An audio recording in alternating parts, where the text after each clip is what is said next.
बिस्मिल्लाहिर्रहमानिर्रहीम। अस्सलाम वालेकुम स्टूडेंट्स। आज के इस लेक्चर में हम देखने जा रहे हैं सूरह हज की एक्सरसाइज और उसमें शॉर्ट आंसर्स, एमसीक्यूज़ और अल्फाज मायनी और आयात का तर्जमा जो कि हम देखेंगे। और इससे पहले लेक्चर में हम लोगों ने देखा था सूरह हज का तारुफ, मज़ामीन और इल्मी और अमली नुकात। और अगर किसी बच्चे को कोई कन्फ्यूजन है इसकी रीडिंग में और तारुफ वगैरह में तो वो ज़रूर पिछली वीडियो से कंसल्ट कर सकता है। और आज की जो वीडियो है उसमें आज हम लोगों ने डिस्कस करनी है एक्सरसाइज सूरह हज की। और सूरह हज की सबसे पहले हम लोगों ने देखना है कि कितनी आयात कवर करनी है, 65 to 69 आयात। और आयात के ऊपर जो लेक्चर है, वीडियो है, वो मैं ऑलरेडी बना चुकी हूँ इससे पहले वाले में। आप लोग उसे देख सकते हैं अगर किसी बच्चे ने वो नहीं देखी या यहाँ पे उसे कोई कन्फ्यूजन आ रही है।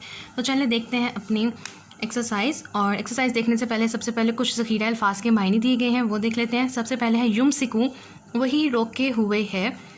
यमशूना, वो चलते हैं। मन सकन, इबादत का तरीका। और सिर्फ 3 अल्फाज के मायने और बहुत छोटे छोटे और आसान से मीनिंग दिए गए। नेक्स्ट है हमारे पास एमसीक्यूज़, दुरुस्त जवाब की निशानदेही कीजिए। और सबसे पहला एमसीक्यू है सूरह हज है मदनी। सेकंड, पहली मरतबा जहाद की इजाज़त दी गई सूरह हज में। सूरत के शुरू में क़यामत का अहवाल बयान है सूरह हज में। सूरह हज में हुक्मरानों को तकीद की गई है नेकी का हुक्म देने की। और लास्ट 5th एमसीक्यू है सूरह हज में जहाद की इजाज़त को मुसलमानों के लिए करार दिया गया है खुशखबरी। नेक्स्ट पार्ट आ जाता है हमारे पास मुख्तसर जवाबात का। और उसमें सबसे पहला सवाल है सूरह हज को ये नाम क्यों दिया गया। और इसका आंसर है हमारे पास पेज नंबर 48, तारुफ की हेडिंग है। और उसमें हमारे पास आंसर आएगा सूरह हज एक मुनफरिद सूरत है, इसका कुछ हिस्सा मदनी और कुछ मक्की। इस सूरत का नज़ूल मक्का मुकरमा में हिजरत से पहले हो चुका था और तकमील हिजरत के बाद मदीना मनवरा में हुई। इस सूरत में बताया गया है कि हज हज़रत इब्राहीम अलैहिस्सलाम के ज़माने में किस तरह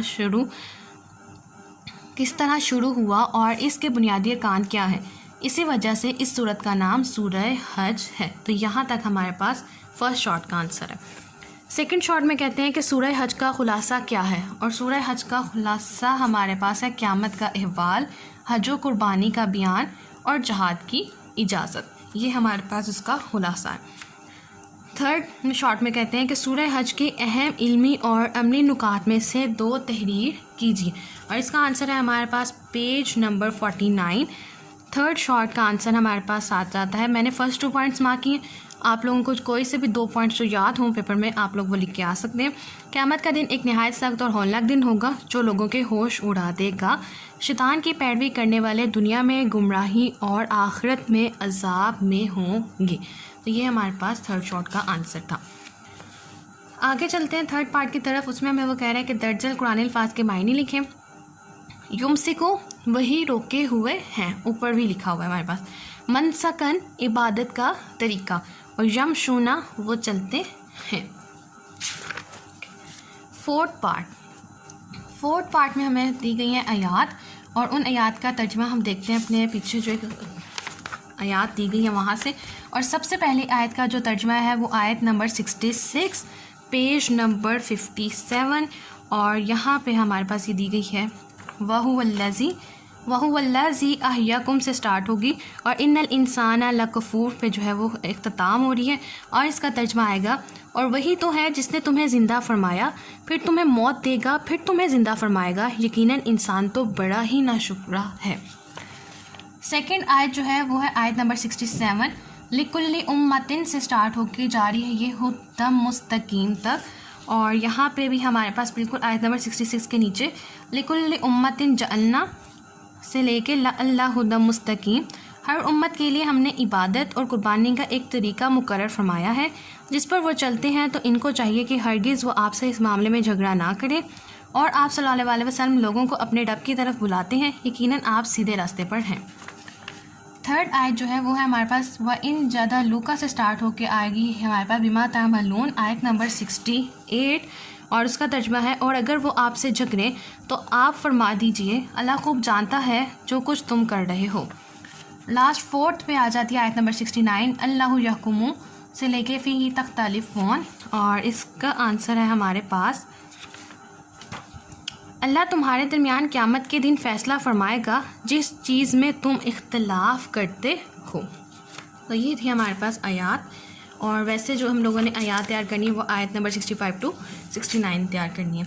और लास्ट में हमारे पास आ जाता है तफसीली जवाब। सूरह हज पर एक मुफस्सल मज़मून तहरीर करें।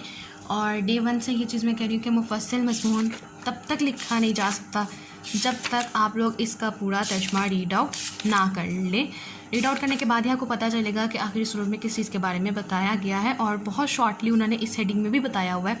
लेकिन क्योंकि ये हमारे पास है तफसीली जवाब, तो इसके लिए हमें डिटेल चाहिए एटलीस्ट 2 to 3 पेजेस की। और डिटेल आपको मिल सकती है अगर आप मुख्तलिफ़ वेबसाइट्स कंसल्ट करें। ऐसी तफसील की वेबसाइट्स अवेलेबल है हमारे पास जिस पर बहुत अच्छी तफसील लिखी होती है और खुलासा और मज़ामीन बहुत आसानी से मिल सकते हैं, और काफ़ी सारी एप्लीकेशंस भी अब आ चुकी हैं। तो आप लोग ज़रूर कंसल्ट कीजिए। इनकेस अगर किसी को कोई इशू होता है, कोई प्रॉब्लम होती है, तो वो मुझसे पूछ सकता है। और मुफस्सिल मज़मून पे इंशाल्लाह नोट्स जो हैं वो इन प्रोग्रेस हैं, और बहुत जल्द मैं मुकम्मल कोशिश करूँगी कि ये नोट्स जो हैं वो रेडी हो जाएं, और आप लोगों की आसानी के लिए नोट्स बहुत जल्दी प्रोवाइड करना मैं फ्री ऑफ कॉस्ट स्टार्ट कर दूँगी, क्योंकि टाइम हमारे पास बहुत कम है और हर बच्चा अपना इस सब्जेक्ट को तैयार करने के लिए परेशान है। तो इस सब्जेक्ट के जो लॉन्ग आंसर्स के सिर्फ नोट्स होंगे वो इंशाल्लाह आपको फ्री ऑफ कॉस्ट मैं प्रोवाइड करूँगी, लेकिन अभी वो कंप्लीशन नहीं हुई। जैसे ही कंप्लीट होंगे आप लोगों के साथ मैं ये अपडेट शेयर कर दूँगी। तो स्टूडेंट्स, ये था हमारे पास आज का लेक्चर, जिसमें हम लोगों ने देखा सूरह हज की एक्सरसाइज मशक आयात। इससे पहले लेक्चर में हम लोगों ने देखी थी। आज हम लोगों ने सिर्फ मशक, मुख्तसर जवाबात और अल्फाज के मायने देखे, और मुझे उम्मीद है कि आप लोगों को आज का लेक्चर समझ आया होगा। इन केस कोई क्वेश्चन है या कोई चीज़ समझ नहीं आई या कोई बात क्लियर नहीं हुई तो आप मुझसे ज़रूर पूछ सकते हैं। और लास्ट में मेरी आप सबसे सिर्फ रिक्वेस्ट है, काइंडली प्लीज़ चैनल को सब्सक्राइब कीजिए, वीडियो को लाइक कीजिए और अपने फ्रेंड्स के साथ ज़रूर शेयर कीजिए। Thank you.